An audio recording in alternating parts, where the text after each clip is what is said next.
Hi there. Thanks for tuning in. If you're new here, I am that lady who just keeps trying to have a third child. If you want the full story, please tune into my infertility video. Right now I'm on a path of trying to conceive a third child. I've been pregnant 11 times. I've had 3 miscarriages, 3 ectopic pregnancies, 3 stillbirth pregnancies in the late second trimester, and 2 live births. I have 2 daughters. So the last video, sorry it's been a full week. The last video you saw was me sharing my 2-week wait symptoms after having my embryo transfer. And so now it was this past, 2 weeks ago Thursday was my transfer. And not good news. So I guess to go back, I shared my symptoms those first few days, and then on day 5 post transfer I took a pregnancy test, which again, if you're new here, this is my 5th embryo transfer. I have had 4 successful, if you will, transfers. I've never had a failed transfer before. This is the first time I've ever had a failed transfer. My first transfer was the live birth of my daughter, my youngest daughter, my 3-year-old. That was a fresh transfer. My second transfer was a second trimester stillbirth. My third transfer was an early, so it was a miscarriage, but it was like about the 8 or 9 weeks going through, like it took, but then it turned into a miscarriage. And then my 4th transfer was another stillbirth, which was April of 2024. And then here we are now today in February of 2025, 5th transfer, and this one was just a complete fail. So to go back, 5-day transfer, like I said, I've done this 4 other times. I always test on the 5th day. Every other time I've always had a positive, using the cheapy test and using the first response test. Stark white, I knew then it was unsuccessful. Day 6, same thing. And then, you go on all the posting boards and people are like, oh, I didn't get my positive till day 6. I didn't get my positive till day 7. And then I always think to myself, like, did you test at day 5? Did you test at day 4? Or did you just not test until that day and that's when you got your positive? Anyways, I kind of held out hope, but I really knew that it was a fail, which again, that was like the biggest punch in the face, because also to go back, I don't even know if I've shared this. I think I shared. So this I've done 3 egg retrievals now, but the crazy part with all of this is I also, the part that doesn't make any sense is when I went through this, I didn't ever test any of the embryos. And so all these other transfers were successful, at least up to a certain point. And then this is the first time that I had a day 5 blast, like high graded 5A or whatever it's called. And it was just genetically tested, everything great. And then it failed. So I am just so incredibly confused this time around. The only thing is, I guess I kind of just felt strange from the very beginning, but they assured me everything was great. So to go back, I had my cycle, and it was like a lighter cycle, but it was still 5 days. And then they just said to call if it wasn't the normal length. But I still called and said, hey, my cycle was just lighter, and I know you have to have like a thick lining for the transfer. And they were like, okay, that sounds like it should be fine. So then the following week I went in for my ultrasound, and my lining was perfect. I had a follicle, because I do stimulated transfers. I had a follicle from the gonal that was like the perfect size. So then I triggered that night. I already told you guys this in previous videos. And then we were good to go. But I mean, I guess the lining was what it was supposed to be, and that is great, even though my cycle was short, and it was like a 25-day cycle too before that. And then my bleeding was short. But anyways, then on the day of the transfer, this is where it all just felt strange. So they were running late, the facility was, and then my bladder was very, very full. They've always like joked with me whenever I've done transfers, like, whoa, you understood the assignment. Like, you really filled your bladder. But then this past this past time when I just went in last week, they were like, they went in and they looked, and my doctor, this is actually my main doctor, was the one who did the transfer. It's always been someone else. She was like, whoa, you are so full. Well, part of it was because we had to wait a long time to do our transfer because they were running late. And she was like, you know, you're gonna need to release some before we can do this. And I was like, okay. And then it's hard because it's like I don't know how much to release because I know I'm supposed to have a full bladder. So I released some, and then they went back in and they're like, wow, you're still really full. And I'm like, okay, well, I'd be happy to release more. And then she's like, oh, no, it should be fine. And then it just felt strange and rushed. And I also have a retroverted uterus, and so it's got like a tilt to it, and so they have to do it just a different angle than usual. And so it all just felt strange. And again, I can just be in my head about it, but when she went in and it took a lot longer than usual. And usually it's like they just know where to go, and it's very clear, it's all good, and it's just so robotic, and like they pop it in and everything's perfect. She just felt like she took longer, even though they were in a rush. And then like right before she put it in, she was like, okay, so I just want to make sure that's the tip of her uterus, right? And she was like asking the nurse. It was all very strange, I will say. And it felt weird because I felt like I needed to release more for her to have a better image of my uterus when implanting the embryo. And it just felt like a strange experience. When I walked out of there with my husband, I was just like, I just feel weird. He was like, no, you know, this is what it's always like. I get what you're saying, but he tried to like reassure me, but it just felt weird. And like she wasn't positive where she put it. And again, and then I started like freaking out and getting in my head because, as I just said to you, I've had 3 ectopic pregnancies. So I'm like, oh no, what if it ends up being not in the right spot, and then risk of a 4th ectopic. But anyways, long story short, I just felt really strange ever since then.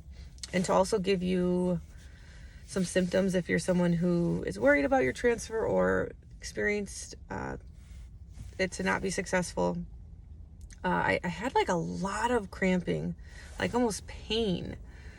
Now that I look back at it, on the day of the transfer, and I've always had a little cramping, but this one was like painful. Like it was very strange. But so I guess that's the only thing I would really note. And I tricked myself because I told you guys the story of the bruise with the like vivid dreams, and I just thought for sure it had worked. Again, it sounds silly, like, it's always worked. It's like, it's never even been in my head that a transfer might be unsuccessful, because yes, I know babies cannot come because I've had, 9 failed pregnancies, but I've never had a failed transfer. And it just felt really, I was shocked because it was like, okay, everything was exactly how it should be. I had a genetically tested embryo. Yes, I put one in, but we knew that this was one that was, a high quality, good embryo. And so it hit me like a ton of bricks. It was quite shocking. Yeah. So anyways, that happened, and we found out through the blood test on Friday, and it is so sad when you go into your portal and then you see like the number is less than 1. I don't know. I just have never had that. I've had, the numbers where they're low because it's ectopic and it's not as high as it should, and then it's not doubling as it should. I've had, the miscarriage one where it's okay, it's higher, and then it's dropping a little bit. Yeah. And then the stillbirths were more, a situation where no heartbeat situation after the scan, kind of like halfway through a scan. But anyways, so the icing on the really crappy icing on the cake is, I don't know, I'm showing you this, but today is my birthday. So my husband and I had big plans to like celebrate during the weekend and go do something fun, and it all felt weird and sad and hard. But yeah, so, but I'd like to give you a little update. So, you can get your birthday Starbucks. This ridiculous drink, I don't really get Starbucks often. If I do, it's not something fancy, or if I have like points. This is like a $10 drink, and I'm sure a lot of you on here are big Starbucks people, but I just want to tell you what I ordered. It is very good, but it was so expensive, but it was free. So I got a venti iced brown sugar shaken espresso. I think I'm reading this, oat milk shaken espresso. But because it was a birthday drink, I got venti. I would have gotten the Trenta or whatever the next one is, but they didn't have it listed. I got 5 shots of the blonde roast espresso instead of 4, so I added 1 shot. And then I lowered the brown sugar syrup from 3 shots down to 2, just because I don't like it like I'm drinking like a treat. Like I like to be able to taste my espresso a little bit, but not too much where it's like, woof, coffee. And then I also got vanilla cream cold foam, which I've never done cold foam before because that was like another $1.50 or something. But, and I got that on top as well. And it is very delicious. I would never, ever in my life order a $10 drink, but if you are a $10 drink person, or if you have your free birthday coupon, I highly recommend this drink. It's not too sweet, but it still feels like a yummy drink, but it's not like I'm just drinking milk. Sometimes with lattes, I feel like I'm just drinking like milk or just way too sugary. So very good. But anyways, yeah, that's where we're at. We're feeling very just down because also, if you haven't looked at my previous videos, a big piece to all of this that all of my doctors, and from my gastroenterologist to the maternal fetal medicine to my OB to my fertility doctor, all feel that my Crohn's was part of the situation or the issue with the 2 most recent stillbirths, with the cord issues and the blood flow. And so I got on Plaquenil, and then I was going to start Levinox with a positive pregnancy test. And then we basically, from April after my stillbirth until now, I've been working on my health with my Crohn's, and I've been on a new medication called Skyrizi, and I've had 2 colonoscopies since then. And my inflammation and just all of my problems in my intestines and the ulcers and everything have gotten way, way, way better. And it's like I was going into this transfer. I've always been like, work out and eat healthy and all of that good stuff. But my insides were going into this transfer like really healthy. I'd have all 4 of these doctors like working together, which they are not affiliated with one another, but like everyone's just trying so hard to help me. And we're so pumped about like this new transfer, feeling very hopeful and feeling like, okay, we have all the pieces to the puzzle now. And yeah, it really sucks because it feels like we had everything kind of figured out. And then for like the one thing to stop it is literally just it not working. It's just so confusing and disheartening. But yeah, so technically we have 1 more embryo. We have 2, but one of them, it's like a 20% chance of success. So that I don't really know what to make of that one currently, but that's not off the table. But yeah, so we have 1 more genetically tested embryo, but at this point I'm just like at a loss. Next, let's see, the 17th or something, I have that terrible appointment where you get it when you make your transfer. They're like, but you're not going to need this, but just in case, we have an appointment with your fertility doc to discuss next steps. And again, I know we just keep moving forward, but I'm just at a loss right now. It just really stinks because I felt like finally things were looking up.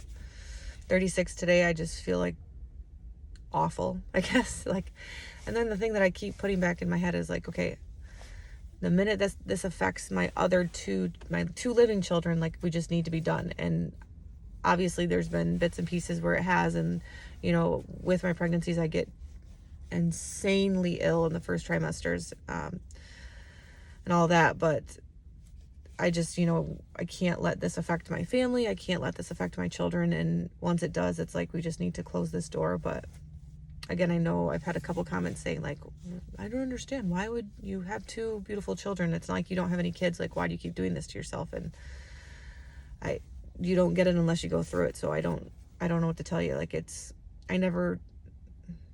sounds silly too, but it's like I never got that moment where I was like, okay, I know this is my last. I'm going to cherish every last time I breastfeed, every last time I, rock you to sleep and all that.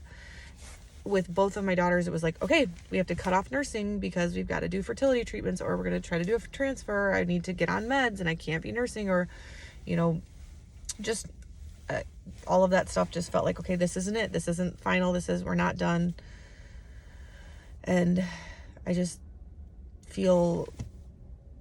we feel like our family is not complete. And I mean, obviously we're not in control of that, but we will know when it's done. And we just have to, when I feel that, when my husband and I feel like this is it, I will not do any more egg retrievals. So if anyone has a questioning about that, that chapter is closed. That is done. And if you're also wondering, like, you might be one of those that, has that miracle of like, you go through IVF and then you get pregnant on your own. not possible and also not safe for me. So I have one fallopian tube because of losing one with a fully ruptured fallopian tube with ectopic. One of those is gone. So yes, that lowers your chance of conceiving, but with all of my scar tissue from my previous surgeries, from ruptured appendix to bowel obstruction to the emergency ectopic, I have a lot of built up scar tissue, and that greatly increases my risk of having another ectopic pregnancy, especially because I've already had 3. And so that is one of the major reasons why we have gone through IVF. Is it is not really safe for me to conceive naturally, because the likelihood of it being an ectopic pregnancy is very great. And so that is just off the table completely. So it's not like it can be, oh, maybe, later on you'll just on your own. No, that's not the way to do it. So yeah, so sorry for this big bummer video, but yeah, this is the reality of where we're at. I was really super just feeling positive and so hopeful that this channel was going to be like, okay, I get to go through showing you guys the first scan and going through a whole pregnancy, and also like being able to have the perspective of going through MFM and all the extra scans and all of the extra imaging. And if anyone's, going through something where they have to see a specialist, just kind of being able to follow along with me and with a high-risk pregnancy. But anyways, my story's not done, but this is just where we're at, and I'll update you guys in a few days. And thanks for watching. Please subscribe.